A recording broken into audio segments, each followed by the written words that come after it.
আজকে কাজ বাদ দিয়ে সকাল সকাল কোথায় ব্লগ করতে গেলাম আমি? আজকে হচ্ছে রবিবার, তার জন্য আজকে কাজে যাইনি। তাই সবাই মিলে সিদ্ধান্ত নিলাম চলো সিটি মার্কেট থেকে কিছু বাজার করে আনা হোক। তাই যেমন ভাবা তেমন কাজ, আমরা বার হয়ে পড়লাম সিটি মার্কেটে যাওয়ার উদ্দেশ্যে। আর এই মলটার কি নাম তোমরা অবশ্যই কমেন্টে বলবে। প্রায় 500 ঘন্টা জার্নি করার পর আমি চলে এসেছি। তো এখন চলে এসেছি ব্যাঙ্গালোর সিটি মার্কেট। এখানে কিছু কেনাকাটা করব। তো দেখতে পাচ্ছ অনেকটাই ভিড় আছে মার্কেটের ভেতরে। মাইক লিখে ভিডিও করবো। দেখো আমার মামা লজ্জা পাইছে, রুমে বললো মাইক লিখে মার্কেটে গিয়ে ভিডিও করব।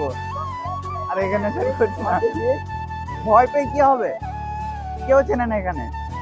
এই ভিডিও করবো 2 মিনিট পর সবাই ভুলে যাবে। আগে ভেতর দিকটা দেখে আসি, ভেতর দিকে কিরকমটা কি হচ্ছে। তারপর ভিতর দিক থেকে কিনতে কিনতে বাইরের দিকে চলে যাব। তারপর গোটু রুম কাজ করার জন্য কিছু জামা কাপড় নেব। দেখা যাক পছন্দ করি কোনগুলো পছন্দ হয়। তো এখন মামা পছন্দ করছে, দেখো কোনগুলো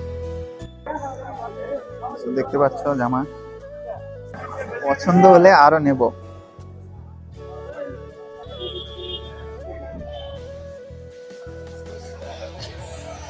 এবার দেখা যাক পায়ে মজা লাগবে।